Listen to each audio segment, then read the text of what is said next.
Again for my 12th class students.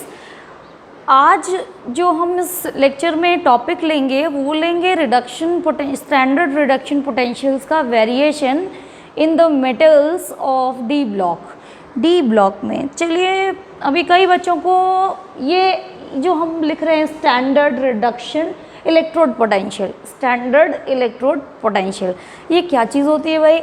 ये होता है ई नॉट, इलेक्ट्रोकेमिस्ट्री में पढ़ा, ठीक है। क्या स्टैंडर्ड लगा दिया, स्टैंडर्ड इलेक्ट्रोड पोटेंशियल। इलेक्ट्रोड क्या चीज़ होती है? इलेक्ट्रोड किसी चीज़ का ऑक्सीडाइज फॉर्म और उसका रिड्यूस फॉर्म जब कांटेक्ट में रख दिया जाता है तो बन जाता है इलेक्ट्रोड। ये इलेक्ट्रोड का standard electrode potential, standard electrode potential reduction potential के टर्म्स में लिखा जाता है, पोटेंशियल। तो ये कंपैरेटिव पोटेंशियल मतलब एबिलिटी, ये कंपैरेटिव टर्म है कि कोई चीज़ कितना रिड्यूस फॉर्म में रहना चाहेगी या ऑक्सीडाइज फॉर्म में चली जाएगी। तो रिडक्शन पोटेंशियल मतलब ability to go in reduce form, ठीक है। और कौन किसके में पढ़ रहे हैं भाई? फ्रेंड्स इन, ये अभी भूल जाओ, इसको नहीं पढ़ोगे। स्टैंडर्ड इलेक्ट्रोड पोटेंशियल किस चैप्टर में पढ़ रहे हैं? हम पढ़ रहे हैं ट्रांजिशन मेटल्स में। ये देखो लिखा मेटल्स। मेटल्स क्या करते हैं? मेटल तो खुद ऑक्सीडाइज होते हैं भाई, यहाँ कहाँ से रिडक्शन रिड्यूस होने का बात आ रही है। तो सबसे पहले हमें इस टर्म को समझना है कि स्टैंडर्ड इलेक्ट्रोड पोटेंशियल होता क्या है। इलेक्ट्रोड ऑक्सीडाइज फॉर्म और रिड्यूस फॉर्म को कांटेक्ट में रख दिया। अब रिड्यूस फॉर्म तो ज़्यादातर खुद मेटल ही होगा और ऑक्सीडाइज फॉर्म उसका कोई मेटल का सॉल्ट होगा। आपने क्या किया, मेटल को मेटल के सॉल्ट के सोल्यूशन में डिप करके रख दिया और उस इलेक्ट्रोड का कुछ पोटेंशियल होगा, इन दोनों के बीच में एक इक्विलिब्रियम सेट हो जाता है कि हम ऑक्सीडाइज फॉर्म में ज़्यादा रहें कि वो रिड्यूस फॉर्म में ज़्यादा रहें, वो एक इक्विलिब्रियम सेट होता है। यही रिडक्शन पोटेंशियल कहलाता है। अब सिंपली तो हम देखें कि रिड्यूस फॉर्म स्टेबल है कि ऑक्सीडाइज फॉर्म स्टेबल है। जैसे मान लो कि जिंक 2 ई नॉट लिखा हमने, E naught zinc 2 plus oblique zinc, ठीक। क्यों? मेटल है, मेटल है तो ऑक्सीडाइज में जाना इसको बनता है और 2 प्लस अपने में स्टेबल भी है, ठीक है। तो 2 प्लस अपने में स्टेबल भी है और ऑक्सीडाइज फॉर्म में जाना भी है मेटल को। तो इसका 2 प्लस अगर ये स्टेबल हुआ तो ये ऑक्सीडाइज फॉर्म में रहेगा, इसका रिडक्शन पोटेंशियल क्या होगा? Less reduction potential. अच्छा, हमेशा क्या होता है कि अगर रिडक्शन पोटेंशियल लेस होता है तो ऑक्सीडाइज फॉर्म स्टेबल होनी चाहिए, ठीक है। तो ये तो हम उसके इलेक्ट्रॉनिक कॉन्फ़िगरेशन और वो सारा जो हमने लिखना सीखा था, आयनाइजेशन एंथैल्पी सीख ली थी, कौन सी ऑक्सीडेशन स्टेट स्टेबल है वो पहचान के लिख सकते हैं। क्यों? क्या है लेस रिडक्शन पोटेंशियल, इसका मतलब ऑक्सीडाइज फॉर्म स्टेबल होनी चाहिए। बट कहीं कहीं पे बात प्रॉब्लम फंसने लगती है कि ये सारे फैक्टर होने के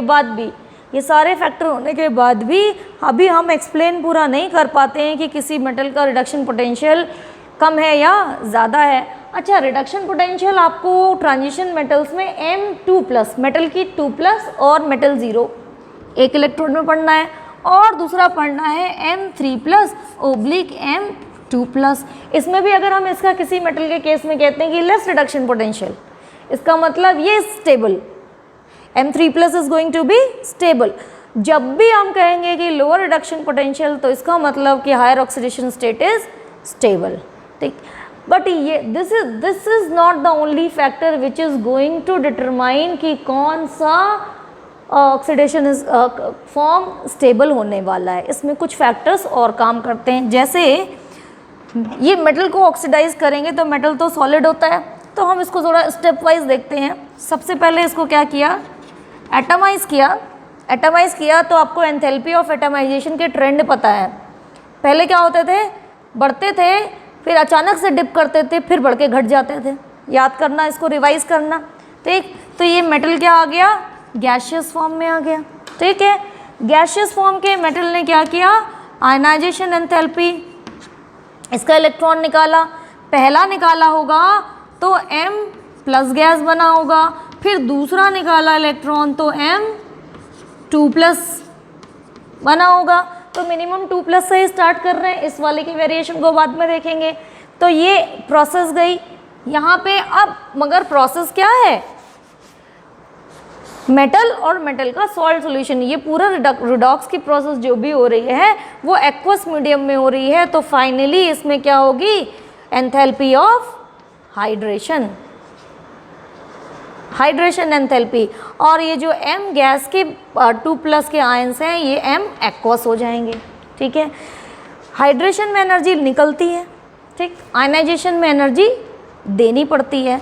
फर्स्ट आयनाइजेशन से सेकेंड आयनाइजेशन में ज़्यादा एनर्जी देनी पड़ती है, एटमाइजेशन में भी एनर्जी देनी पड़ती है। ठीक है, कई बार जब हम सिंपली हायर ऑक्सीडेशन स्टेट को उसकी इलेक्ट्रॉनिक कॉन्फ़िगरेशन से नहीं क्लियर कर पाते हैं कि कैसे ये रिडक्शन पोटेंशियल लो हो रहा है, तो उस केस में हमें इसकी पिछली हिस्ट्री को भी देखना पड़ता है। अगर हायर ऑक्सीडेशन स्टेट तक पहुंचना आसान है, हायर ऑक्सीडेशन स्टेट तक पहुंचना आसान है, तो रिडक्शन पोटेंशियल लो होने वाला है, क्योंकि low reduction potential higher oxidation state stable. याद रखना, low reduction potential higher oxidation state stable.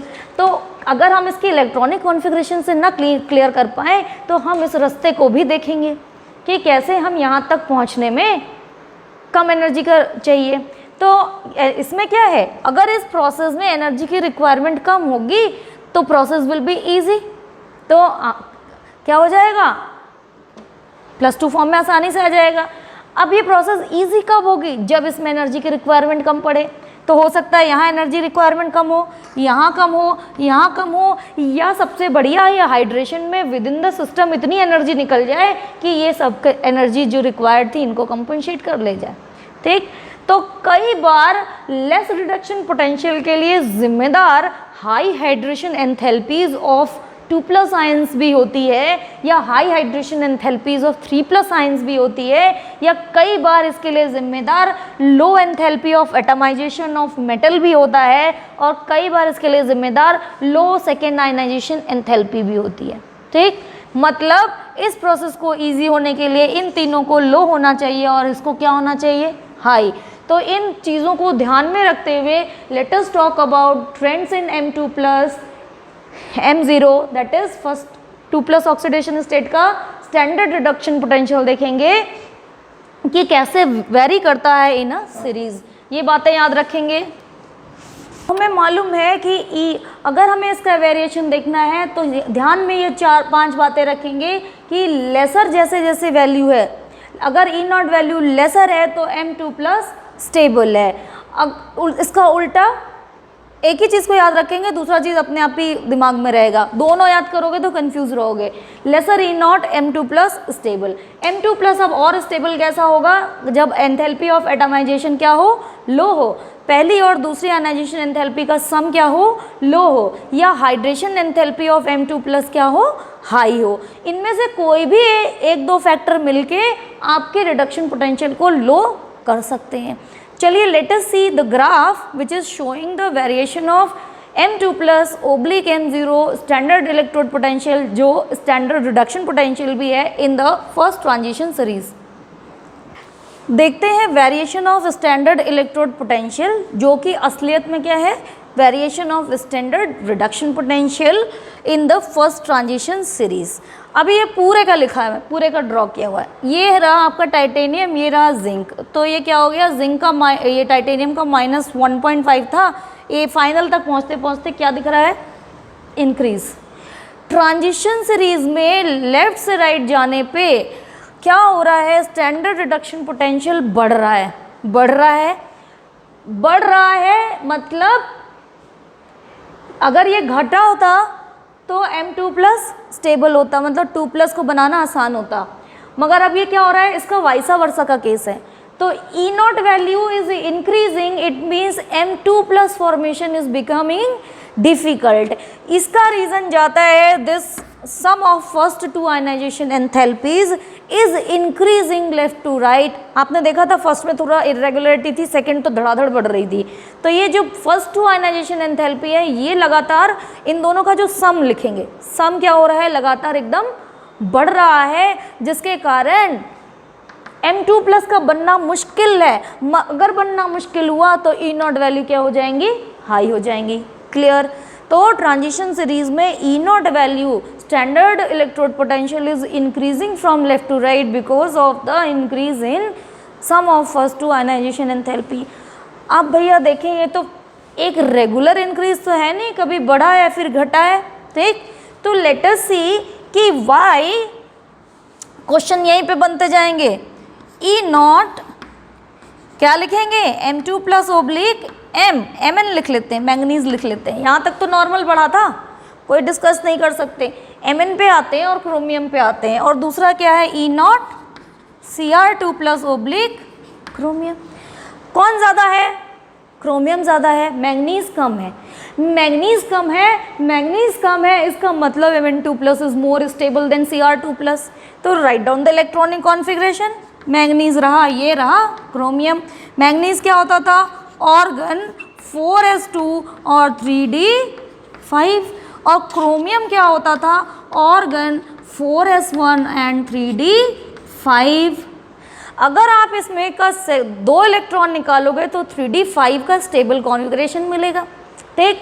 जबकि अगर आप यहाँ पे 2 इलेक्ट्रॉन निकालोगे तो फर्स्ट इलेक्ट्रॉन निकलने के बाद ही ये स्टेबल हो चुका था और सेकंड इलेक्ट्रॉन इसका निकलना मुश्किल हो गया है। तो हमने क्या कहा कि manganese Mn2 plus oblique Mn is less than Cr2 plus upon Cr, जो लेस है उसका ऑक्सीडाइज फॉर्म स्टेबल है because of after the removal of second electron manganese is obtaining a stable electronic configuration. बहुत आसानी से बता सकते हैं।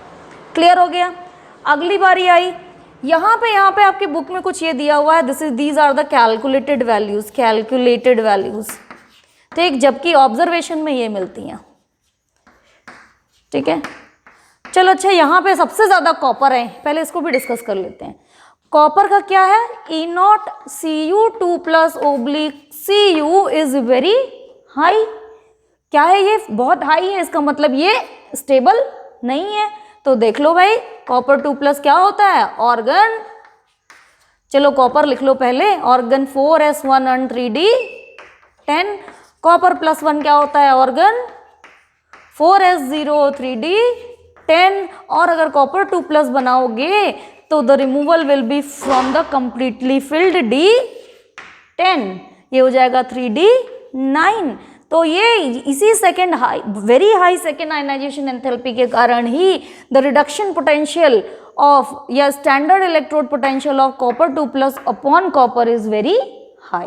तो ये बेटर है कि रिड्यूस फॉर्म में रहना चाहिए। याद सिर्फ ये रखना, सब कुछ क्लीन हो जाएगा। आपसे ये नहीं, जनरली ये नहीं पूछा जाता कि किसका किससे ज़्यादा रिडक्शन पोटेंशियल होगा। आपको बताया जाएगा कि इसका इससे ज़्यादा रिडक्शन पोटेंशियल है, काइंडली एक्सप्लेन करिए।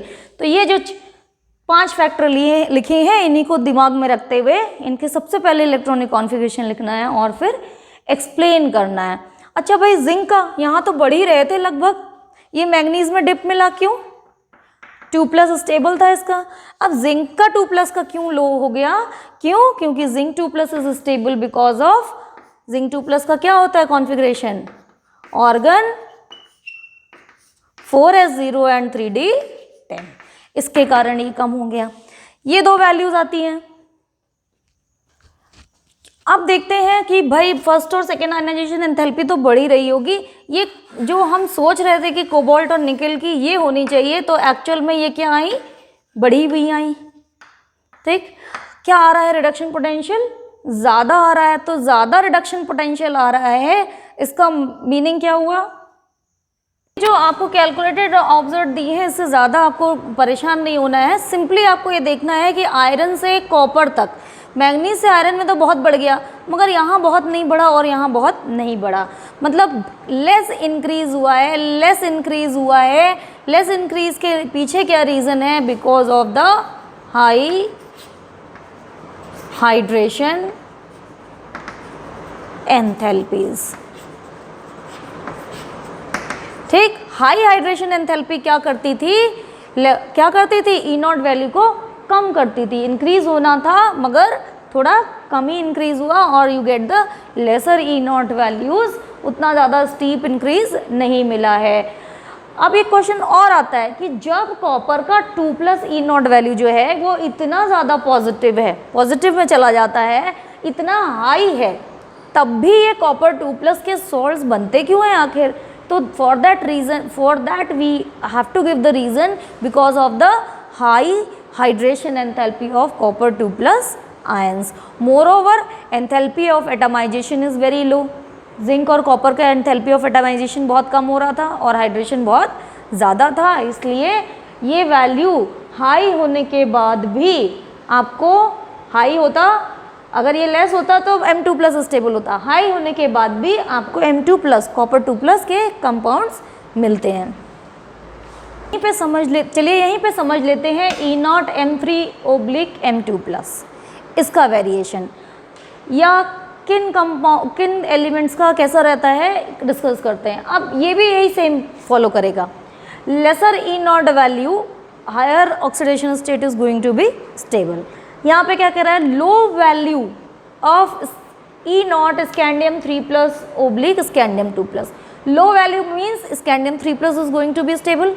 और आप स्कैंडियम का जरा इलेक्ट्रॉनिक कॉन्फ़िगरेशन लिखिए, ऑर्गन 4s2n3d1 और स्कैंडियम 3+ क्या हो जाएगा, पूरा का पूरा नोबल गैस कॉन्फ़िगरेशन क्या बनाएगा, noble gas configuration, that is only organ.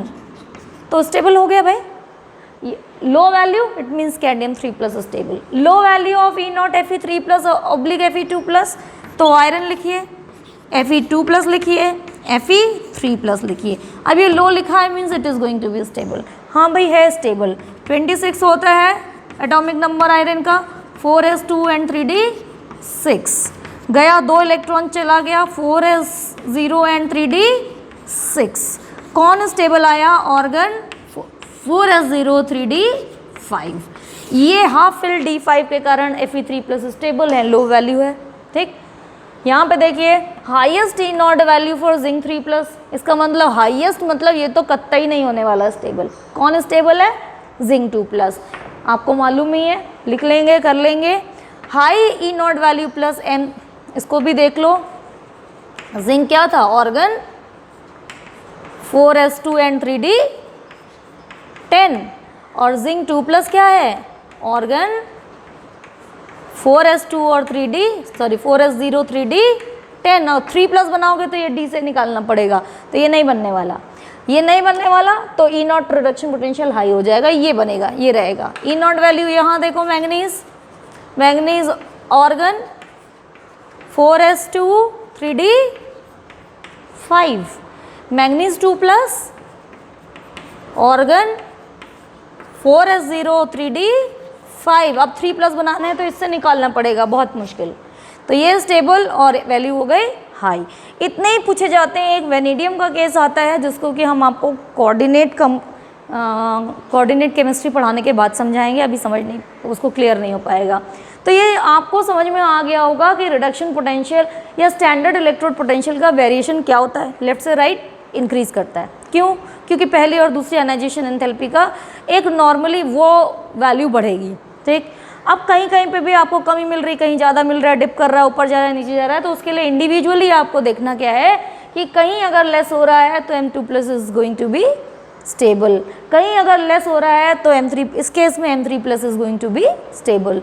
तो आपको सबसे ज़रूरी, अभी तक देख लिया होगा, आयनाइजेशन एंथैल्पी में भी इलेक्ट्रॉनिक कॉन्फ़िगरेशन रहा, ऑक्सीडेशन स्टेट के वेरिएशन को देखने में भी इलेक्ट्रॉनिक कॉन्फ़िगरेशन इंपॉर्टेंट रहा, और फाइनली रिडक्शन इलेक्ट्रोड पोटेंशियल के वेरिएशन को देखने में भी आपके लिए ज़रूरी क्या रहा कि आपको इलेक्ट्रॉनिक कॉन्फ़िगरेशन आए, एटलीस्ट स्कैंडियम टू जिंक तो आप बिल्कुल बाय हार्ट एकदम आना चाहिए, लर्न होना चाहिए।